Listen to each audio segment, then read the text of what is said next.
आगे बढ़ते हैं। ये हमारा केस नंबर 5 है जहाँ पे ऑब्जेक्ट जो है वो फोकस पे है। तो ऑब्जेक्ट कहाँ पे है? At focus. तो अगर हम लोग ऑब्जेक्ट को फोकस पे रखें तो इमेज कहाँ बनेगा? तो एक पैरेलल रे ऑफ लाइट हम लोग मिरर पे डालेंगे तो ये अब कहाँ से जाएगा? या तो अब तो समझ आ गया होगा आप लोगों को कि पैरेलल होता है तो ये जाता है फोकस से, तो ये फोकस से चला गया, ठीक है। एक दूसरी रे ऑफ लाइट डालते हैं हम लोग सेंटर ऑफ कर्वेचर से, तो ये क्या करेगा? इसी पाथ पे रिटर्न चला जाएगा। तो अब ये दोनों ऐसे ही निकल जाएंगे, ठीक बात है, ठीक ऐसे निकल जाएंगे। तो अब क्या है, हमने इमेज कहाँ, ये पोजीशन ऑफ इमेज कहाँ होगा? ऐसे केस में माना जाता है कि इन्फिनिटी पे इमेज बनना है। कहाँ बनना है? At infinity.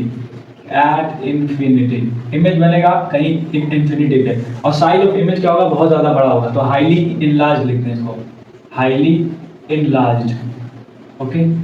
हाईली इनलार्ज माना जाता है, बहुत ज़्यादा बड़ा बनेगा। और नेचर ऑफ इमेज कैसा होगा? रियल और इन्वर्टेड होता है। कैसा होता है? Real and inverted. ये सारी चीज़ें आपको याद होनी चाहिए, ठीक है। और ऐसे ही रे डायग्राम बनाएंगे और ऐसी चीज़ों को एक्सप्लेन करेंगे।